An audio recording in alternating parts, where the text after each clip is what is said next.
Hai guys, selamat datang di channel ini. Akhir-akhir ini dunia dihebohkan dengan suatu negara yang dikenal dengan negara yang cantik dan indah gitu. Di sana juga merupakan negara yang sangat maju dalam hal teknologi, pendidikan, kebudayaan, dan yang lainnya. Negara apakah itu? Ya, kalian pasti tahu itu adalah negara Jepang. Akhir-akhir ini di Jepang itu tengah dihebohkan dengan berita tentang pembuangan limbah nuklir ke laut. Ya, kalian pasti tahu apa itu nuklir. Nuklir ini adalah bentuk energi yang dilepaskan dari nukleus, yakni inti atom, terdiri dari neutron dan proton. Gue sebenarnya nggak terlalu paham mendetail tentang nuklir ini, so jika di antara kalian ada yang tahu tentang nuklir ini, kalian bisa tambahkan di kolom komentar di bawah, oke? Tapi gue tahu seberapa mengerikannya nuklir ini. Kalian pasti tahu tentang bom atom di Hiroshima dan Nagasaki. Ya, itu adalah hasil dari energi nuklir. Nah, yang paling mengerikannya adalah dampak dari nuklir itu sendiri. Ledakan bom dari energi nuklir itu sangatlah merusak lingkungan gitu. Contoh saja Hiroshima dan Nagasaki. Mereka ini setelah dibom nuklir oleh Amerika Serikat pada Perang Dunia Kedua, bahkan membutuhkan waktu 30 tahun untuk menyuburkan tanahnya kembali agar bisa ditanami oleh tumbuhan gitu. Dan saat bom nuklir itu meledak, berhasil menghabisi nyawa lebih dari 200.000 orang. Wow, sungguh sangat di luar nalar sekali. Dan yang tidak terkena ledakan bom nuklir itu pun, mereka ini masih terkena radiasinya setelah pengeboman itu. Bahkan di wilayah dekat Hiroshima dan Nagasaki, ini banyak sekali orang yang terkena radiasi dari nuklir ini. Padahal jarak mereka ini cukup jauh gitu, dan banyak dari mereka yang terkena cacat seumur hidup dan bahkan tak sedikit yang meninggal dunia gitu. Di sini kalian bisa bayangkan kan seberapa mengerikannya nuklir ini. Nah, tapi apa yang sebenarnya terjadi di negara Jepang? Limbah nuklir yang dibuang.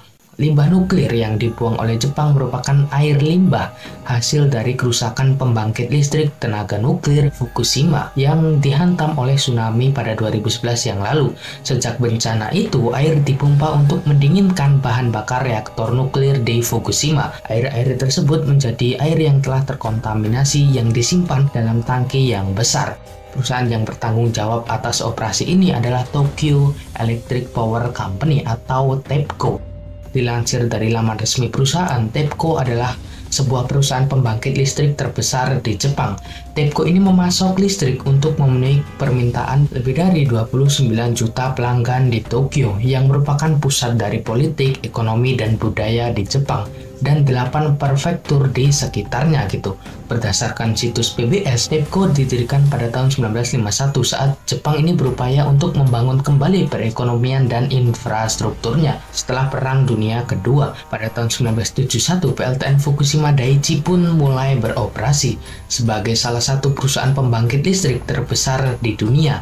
TEPCO ini mempunyai 190 pembangkit listrik yang sebagian besar memanfaatkan sumber listrik termal, nuklir, dan hidroelektrik. Jadi limbah itu adalah hasil dari kerusakan PLTN di Fukushima akibat rusak karena terjadi tsunami pada 2011 yang lalu gitu. Dan karena tangkinya penuh, perusahaan ini pun berencana untuk membuangnya, dan yang dipilih untuk membuang limbah itu adalah ke laut. Kenapa dibuang ke laut? Jadi sebenarnya perusahaan ini sudah merencanakan untuk membuang ke laut sejak 2021 yang lalu dan sudah mendiskusikannya ke pemerintahan serta para ilmuwan. Bahkan perusahaan ini juga sudah menyiapkan semuanya serta akan bertanggung jawab penuh gitu. Mereka akan membuang sekitar 100.000 liter air yang sudah terkontaminasi dan akan dikumpulkan di timur laut Jepang setiap harinya, sekitar 1,34 juta ton atau setara hampir 540 kolam olimpiade ini. Nah, ini disimpan di sekitar 1.000 kontainer baja di lokasi tepi pantai, dan kini pembangkit listrik itu kekurangan tempat penyimpanan limbah itu.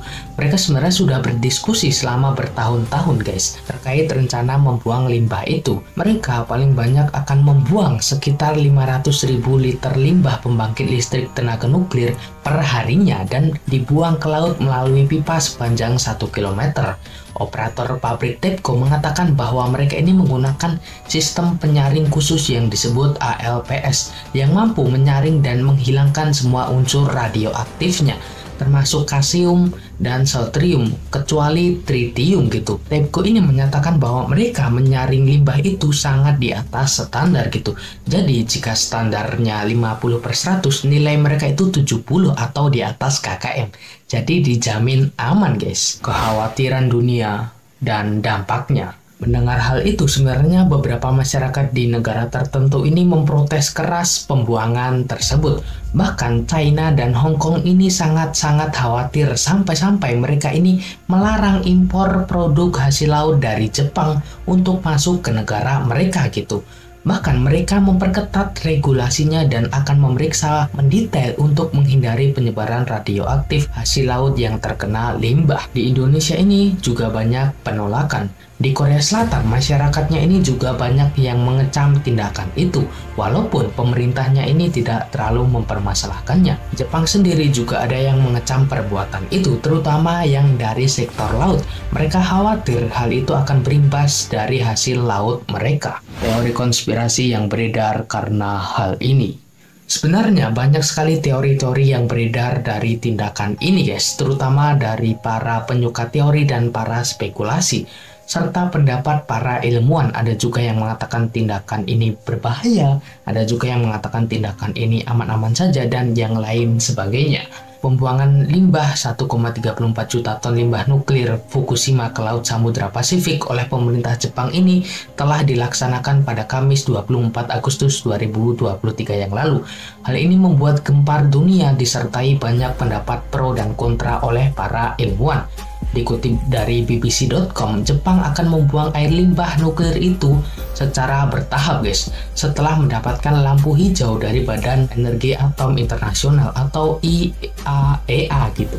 Proses ini dijadwalkan dari Agustus 2023 hingga akhir Maret 2024. Satu faktor yang membuat dunia heboh terkait pembuangan limbah nuklir Jepang ini adalah karena hadirnya unsur radioaktif hidrogen yang disebut tritium. Bila Jepang mampu menghilangkan semua unsur ini sebelum dialirkan ke laut, mungkin hal ini tidak akan menjadi kontroversi gitu. Masalahnya, tidak ada teknologi yang dapat menghilangkan unsur radioaktif ini, sehingga Jepang memilih opsi untuk mengencarkan air limbah itu sebelum dibuang ke laut gitu.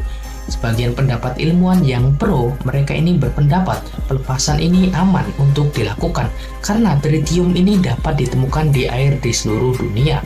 Terlebih lagi, analisis yang dilakukan IAEA menjelaskan konsentrasi tritium dalam air yang dibuang Jepang jauh di batas ambang operasional, yaitu 1500 becquerel gitu. Batas ini 6 kali lebih kecil dari batas minimum yang ditetapkan oleh Organisasi Kesehatan Dunia WHO, yakni 10.000 becquerel per liter untuk standar radioaktif. Mengenai hal ini, James Smith, profesor ilmu lingkungan dan geologi di Universitas Portsmouth, mengatakan bila secara teori air limbah Jepang ini bisa diminum. Hal ini karena limbah sudah diolah ketika disimpan dan kemudian diencerkan. Satu ilmuwan lain yang setuju adalah fisikawan David Bailey dari Prancis yang mengukur tentang radioaktif. Ia setuju air ini aman karena kuncinya adalah berapa banyak kadar tritium di air tersebut. Pada tingkat tersebut tidak ada masalah dengan spesies laut kecuali ketika melihat penurunan populasi ikan yang parah.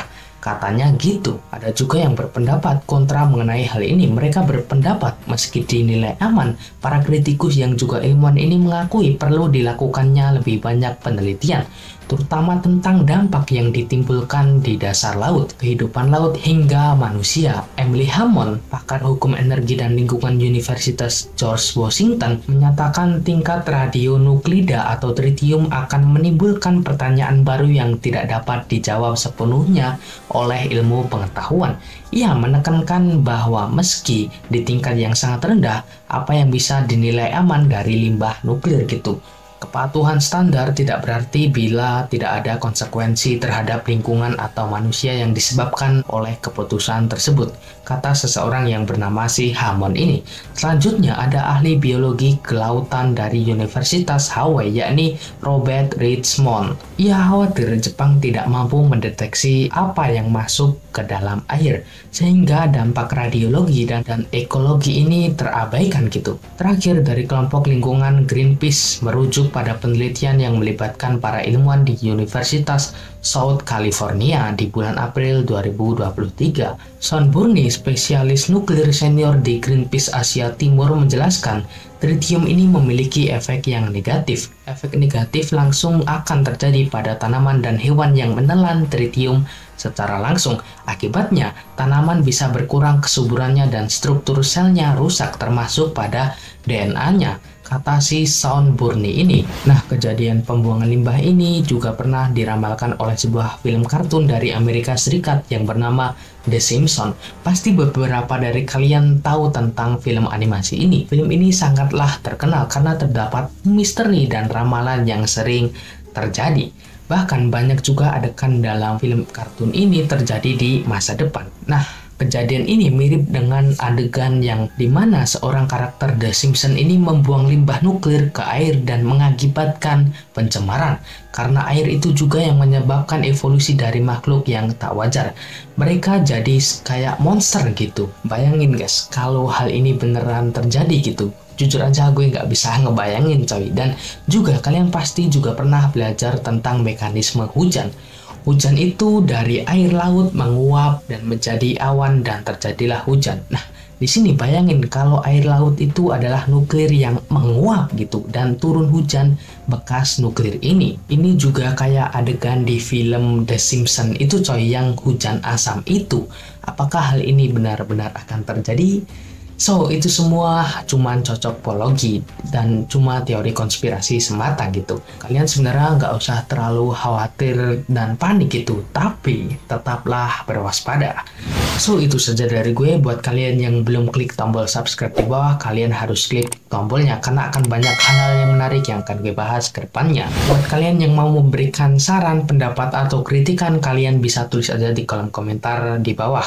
So, nama gue Mr. Akfras dan gue pamit undur diri dan say goodbye.